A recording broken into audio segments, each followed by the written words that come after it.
Good morning, my lovely podcasters. Welcome to the Raw Reflections podcast, brought to you by The Mirror Impact. My name is Ariele Keller, and I am your host. Today, we are going to be talking about self-love.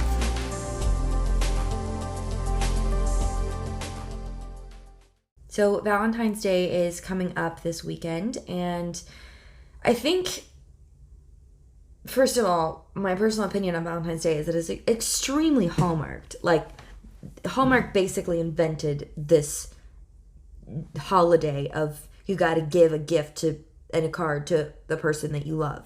But I think that there's also cute elements of that. It is another opportunity to show love to the people that we have in our lives. So, it just kind of depends on how you look at it. But I wanted to kind of play off of that holiday and talk a little bit more about self-love and what that kind of means, how sometimes we don't really think about self-love. It's not something that is brought up in conversations very often. We do have those random conversations with friends where we're putting ourselves down and somebody will stop us and be like, hey, why would you say that about yourself? And I'm sure that you've done that with your friends as well when they were putting themselves down. So but other than that, we don't necessarily talk about what it means to love yourself. So I think self-love for me is an acknowledgement of the imperfections as well as the things that we like about ourselves in a loving, unconditional form. Similar, if you've ever loved a person, like the way that I love Justin, he's not all perfect. Like there are things about him that I'm like, that annoys me, or there's something that he doesn't like about himself, but I love about him, whether it be physically or emotionally, mentally, whatever. And the same thing goes for me. There are things about my body that I don't like. And he's like, I freaking love that about you. Like, what are you talking about? Or about my personality. I'm like, oh, I don't like this. And he's like, no, that's one of my favorite things about you. At the same time, it may be the thing that annoys him the most. My husband is incredibly stubborn. And he makes terrible puns at times. And I'm now guilty of his bad influence. But, if he didn't have that quality about him, I wouldn't know what to do with myself. Like, he literally entertains me all the time with his sarcasm, and it drives me crazy when he analyzes something to the point where I'm like, oh my gosh, just shut up. But I love that about him as well. And the reason I use that as an example is because it's so much easier to see the positive qualities. Even when somebody may annoy you, it's so much easier to see the positive qualities in somebody else than it is to see in ourselves. We tend to point out the negative things simply because we're associating it with the expectations we feel are placed on us, whether that be from ourselves, from other people, or from society. With the standards of size and weight and hair, skin, or whatever it might be, how long your eyelashes are, whatever standard that has really affected the way that you see yourself. And maybe you can pinpoint a standard right off the bat that you find is frustrating, that you can't seem to meet no matter how hard you work. And I want you to think about why that affects you so much. Like, if it's something about a weight standard, does it affect you because you just feel insecure or you want to be like other people? Or is it deeper than that? Is it because that you have, you fear based on your situation that you will never find love or you will never find friendships or whatever that might look like? Maybe you were teased as a kid and that has always followed you. And that is why you feel like you have this standard. Or maybe it is something that you fabricated in your mind and you've never really experienced, but it is based on a subconscious fear. So why is it that it is so hard to love ourselves? Why is it that we zone in so much on what is wrong with us rather than what is right? Typically, when we see a person that we like, or we even moderately respect. We will first look at the things that we do appreciate about that person or we like about that person, rather than picking out all the pimples on their face or the stretch marks on their legs. But when we look at ourselves, we will stare at ourselves in the mirror for hours and pick out every little thing that you could possibly change in your body because you don't like it, because it's not what you would consider adequate. And unfortunately, when you have this mindset, it doesn't matter how much cardio you do or how much weight training you do or how little you eat. If you carry this mentality and you never address it at its core, you bring up all of these negative emotions through all of your positive change. And in your mind, it's not going to seem like positive change. It's going to seem like change, but you're going to be so focused on, because you're so focused on everything that's wrong, the list is going to be never ending. It's going to be something where as you change in a good way, you're going to find more things about yourself that you want to change. And when you continue on with that mindset, it becomes this unhealthy cycle of negative emotions and disappointments and, your inability to be able to show love to someone else. Like that's really tough to try and engage all of that. So I think the first step of this is to kind of break it down into why is it that we poke so much negative comments and thoughts at our bodies or our personalities or whatever we don't like about ourselves, rather than finding the good. And it starts in your brain, as most things do. It's kind of that circuit board of your body. And without getting too super duper sciencey here, because I am not a neuroscience person at all, okay? But I did get my information from the powerofpositive.thinking.com. Yes, that is the correct. Had to check that one for a minute. And this was just talking about what negative thoughts do to our brains. So there's this little button section of our brain. It's not actually a button. It just reminds me of a button. It's called the amygdala, and it's in the center of your brain, right around your brainstem area. And it's a little spot in the center that stores negative thoughts and is responsible for that fight or flight response that we get when we're in a dangerous situation. And it works together with what's called the prefrontal cortex, which regulates our response to stressors in those dangerous situations. So these parts of our brain help to identify, oh, this is bad. And then that can activate the other systems that are required for us to react or respond to that situation, whether that be verbally, physically, even emotionally. Sometimes just let those thoughts that are surfacing bring up emotions, and those are the things that we, instead of responding to a situation in a realistic and like well thought out way, we'll react based on our emotions. And we'll talk about that in a later episode, because that's a whole thing and I could talk about it 4 hours. But that's kind of what is happening when our body has the feelings, or our mind has the feelings of insecurity. And insecurity ultimately, along with ego and jealousy, those are all based on fears of being inadequate or lesser than. So similar to, like, it's different from a reaction of fear, like, oh my gosh, there's a train coming at me and it's going to hit me. That would be a different fight or flight response. This is more of a, oh no, there's something wrong with me because I don't measure up to this expectation I have, or this expectation others have of me. And that fight or flight response becomes, what do I need to change?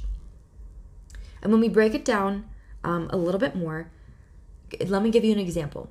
Say you're looking at photos on your phone and you're trying to figure out which photo you want to post. And the thoughts that are running through your head are all negative. Oh my gosh, look how bad I look. Look at my muffin top there. Oh my gosh, that chin fat is terrible. Whatever is going through your brain at that moment. Trust me, I've gone through that. I've edited pictures before and I'm like, gotta take that zit out, like whatever it is. Okay. But what is happening in your brain right now? You're visually seeing the picture, and then you automatically think, oh no, I look so bad.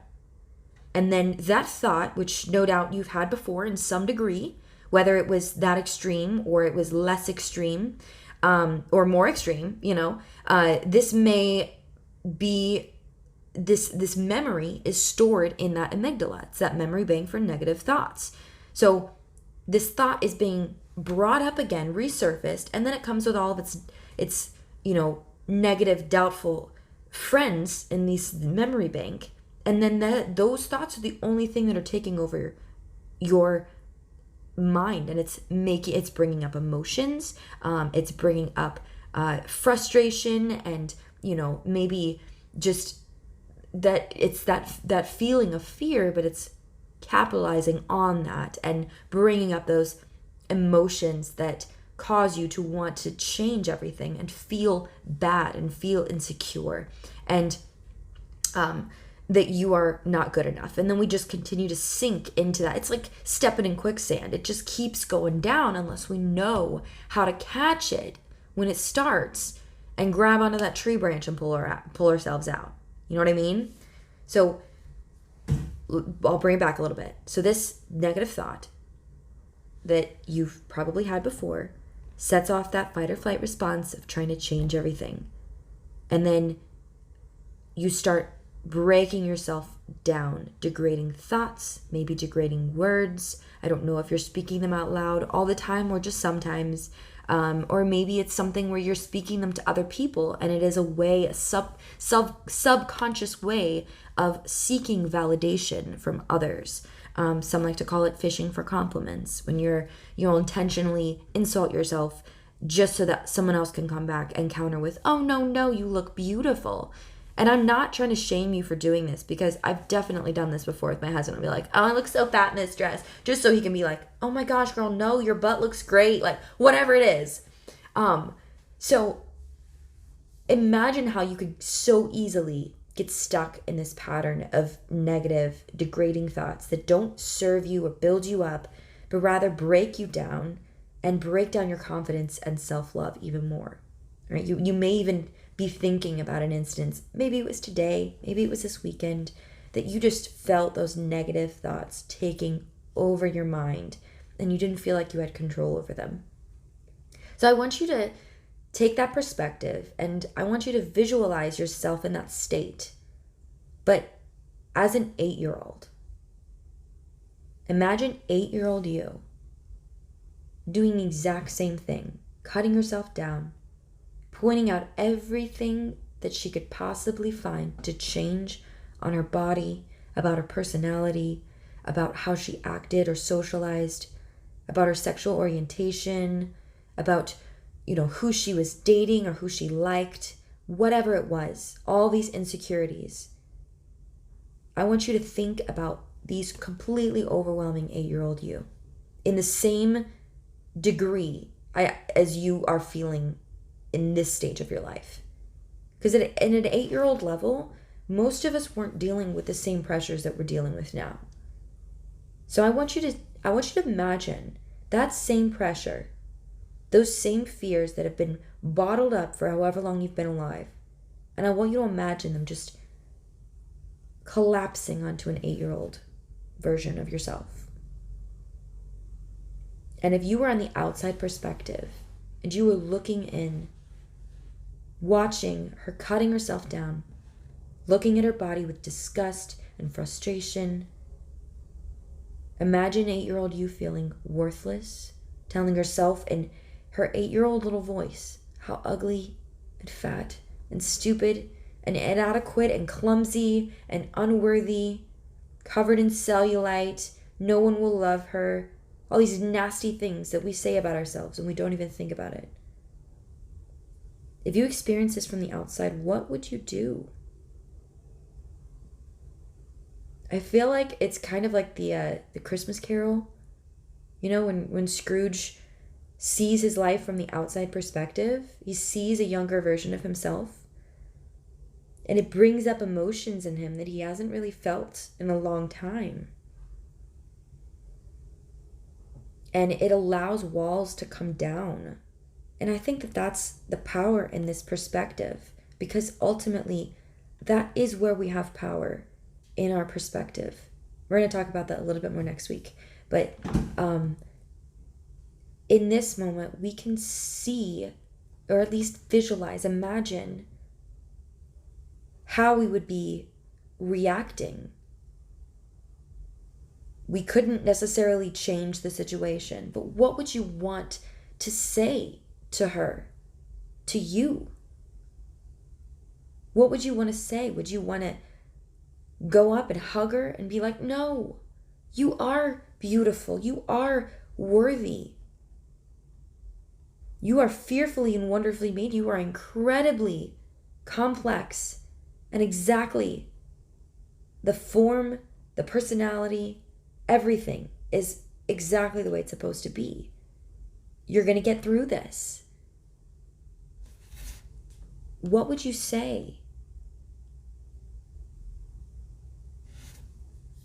And maybe you're thinking, well, I thought a whole lot more of 8-year-old me than I do about myself now. Maybe you're at that point where your self-esteem has just been broken down so much, and you've allowed these negative thoughts to just completely take over your life. You have a list of plastic surgery operations that you want to get done, and you're saving your money now. And I am not in any way judging you for that. Because, do you, girl? But again, just like making positive changes in your body naturally, if we go in with that mentality of this, I'm doing this because I'm not good enough. I'm going to these workouts because my body isn't good enough. I'm going to these training sessions because I hate my body and I want to learn to love my body. And I feel like if I lose 20 pounds, I'm going to love my body then. Or I feel like if I get a boob job, I'm going to love my body then. But if we go in with that mentality and we never focus on changing it, in addition to changing our body, morphing our mind into this perspective, this power and perspective element of knowing that you are beautiful and that you have the power to positively change your appearance or your personality or your, ways of communicating with people. We can always work towards change, positive change. I feel like everyone should be focused on working towards positive change. I never want to stop striving for greater things because that would make me crazy and I would get stagnant and lazy and I'd probably hate my life. But when you're pushing towards greater things with the mentality of this is because I love my body. I'm doing this for my body because I love my body. It completely changes your intention behind your workouts, behind your surgery, whatever that might be.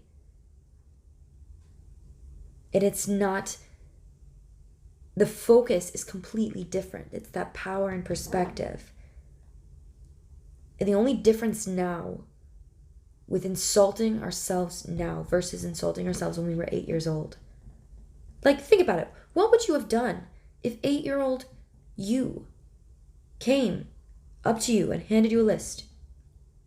What if your 8-year-old niece came, I can't imagine if my 8-year-old niece came up to me and said, Ariele, here's a list of all the things I want plastic surgery on. And don't give me the whole spiel about, oh, her body's not even fully developed yet. Okay, I know that. I'm aware. Thank you. But if she came up to me with this list of all these things she wanted to change with her body, I would be heartbroken. And I would just spend the next however long I needed to trying to understand why she felt that she needed to change so many things about herself and where that feeling was coming from.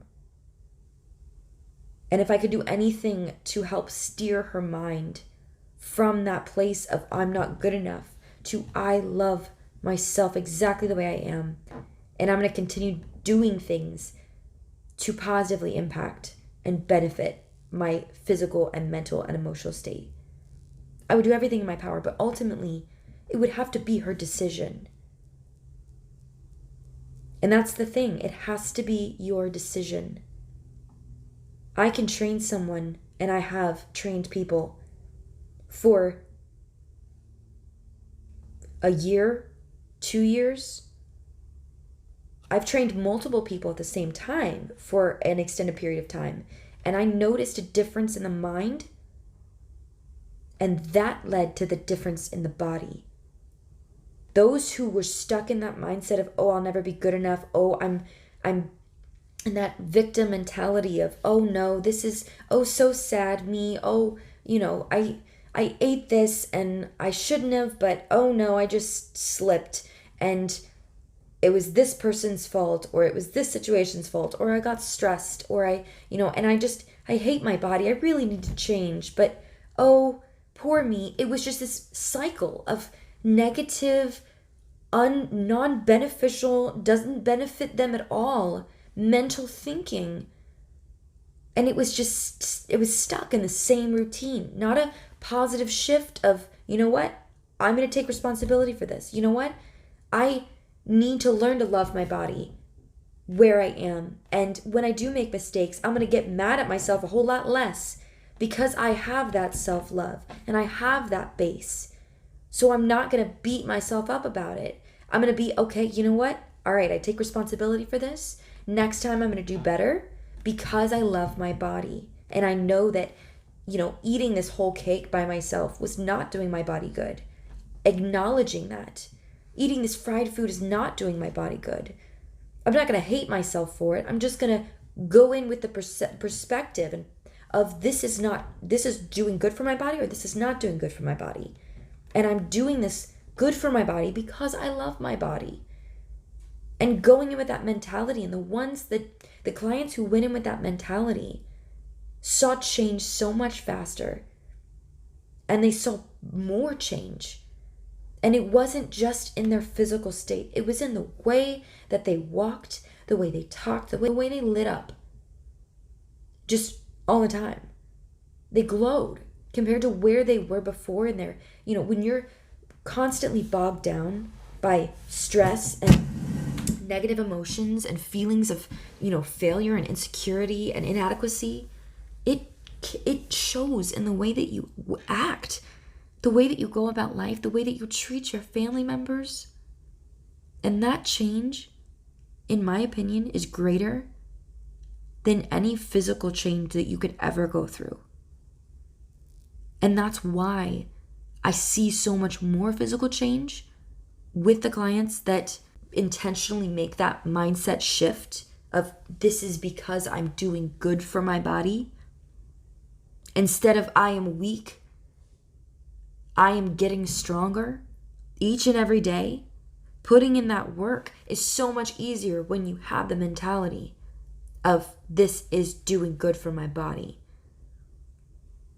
It's much better than going in with the idea that it's a punishment for the food that you ate that weekend.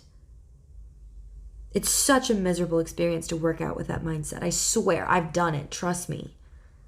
I used to work at McDonald's. When I first started working out, I worked at McDonald's. And I would have my McChicken or my, whatever. I got a free meal. So I'd get the supreme whatever burger because I could get all the stuff in it. And it was my one free meal for the day and I didn't have to pay for it. So I was like, okay, cool, whatever. And then I'd go try to work out and I would hate myself for eating that burger because I felt sick. And I would just punish my body with all this cardio. And it wasn't doing me any good. What I was putting into my body was for the same purpose and same intention that I was going to exert energy. The energy in and the energy out was both for the benefit of my body rather than the punishment of my actions.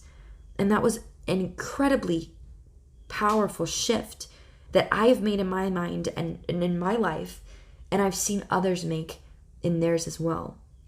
So here's a challenge. I'm going to wrap up here in just a second. Here's a challenge for you. It's a little activity you can do. And I want you to write a letter to your 8-year-old self.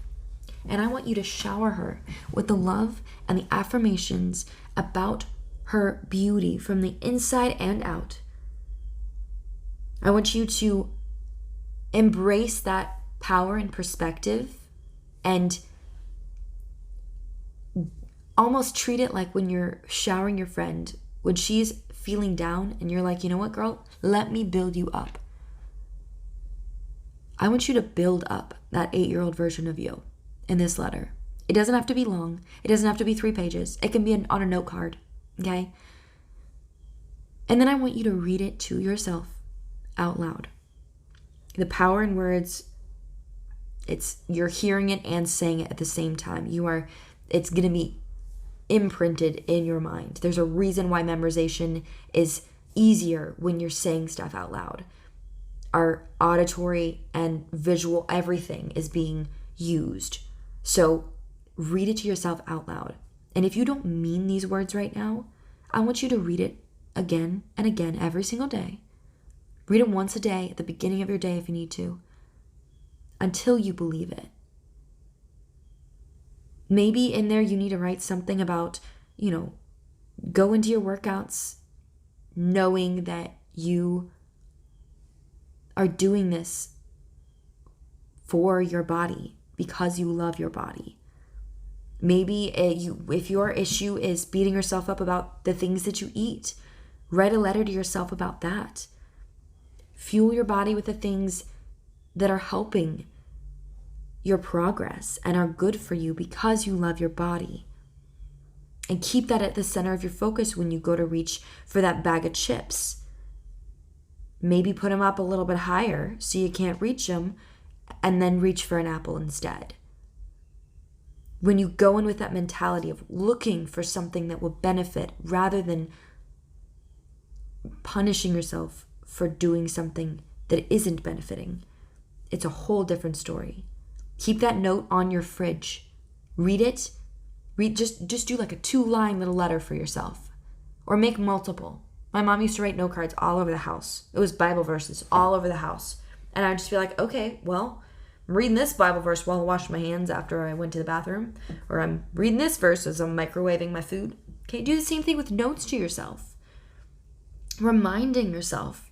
Say it out loud, read it silently, whatever helps you through your day. If you feel insecure when you get into work about being bold or being productive, write yourself a little pep talk and put it on your desk. You are going to have an amazing day. You are a bold, beautiful, fierce, fit, and fabulous woman. Or fierce and fabulous woman. If you're not fit yet, that's okay. All right? You can work on that. One step at a time. So that's your challenge for this week, is to write a letter, write a note, write a couple of notes to yourself. Something that is going to encourage you when you're feeling those negative emotions creeping in.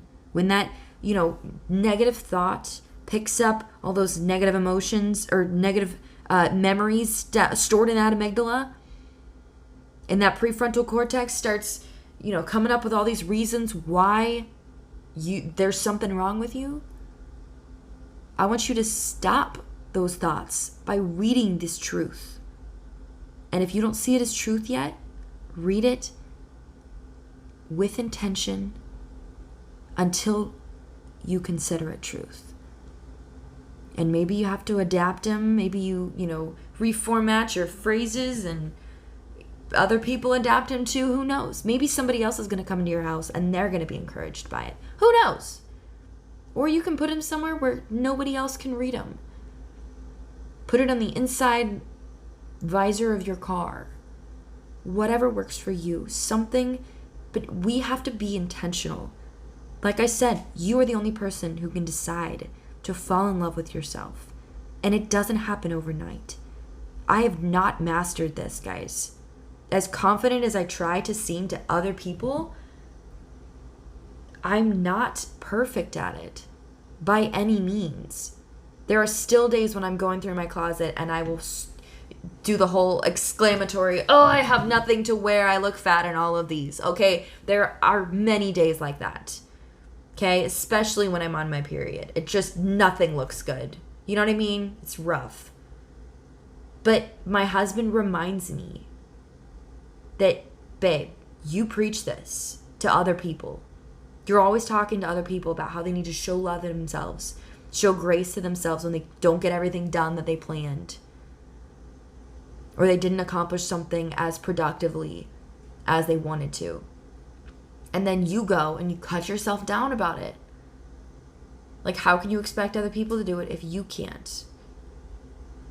And he's totally freaking right. And it's hard. Trust me. It's hard to stay with it. And on bad days, it's really hard. But that's when we just take a minute, we take a breath, and that's when those reminder cards come in handy. Because it's not something we have to think about with our exhausted minds after work when we're trying to make dinner for our screaming kids. Or you're frustrated at your husband because he's playing video games rather than helping you with the dishes or the laundry. It's those moments where we can just be like, all right, I'm going to calm down and I'm going to speak some positive truth over myself. And then I'm going to go on with my day. That is how you get to take that power back in a way. Rather than your thoughts managing you, you can start to manage your thoughts. So I hope that your takeaway from this is that you kind of understand negative thoughts a little bit more, how destructive they can be. And when you can identify something that's causing the problem, you can start to implement a solution and you can start to manage that situation. And in the case that we're practicing the action of self-love and validation and training the brain to remind us of this when we feel those feelings of insecurity and doubt. It's not going to be a, super quick fix, just like making physical, other than plastic surgery, that is, which also takes healing, but you're not going to lose 20 pounds in a week or even a month. You have to be patient with yourself, and you have to be patient with your mind as well. Your mind is a muscle. It needs to be trained, and it needs to be trained consistently. And when we're learning to think more positively about ourselves, those are the exercises that are going to be benefiting our brain muscles. All right? So I hope you guys have an amazing week. Again, you can check us out on Instagram, mirror.impact, and on Facebook. You can join the Facebook group, The Mirror Impact. I try to send out, as daily as possible. I'll try to send out content and encouragement to help you with your physical, mental, and nutritional goals. So check out some of that. And thank you for listening to the Raw Reflections podcast. I'm your host, Ariele Keller. Until next time.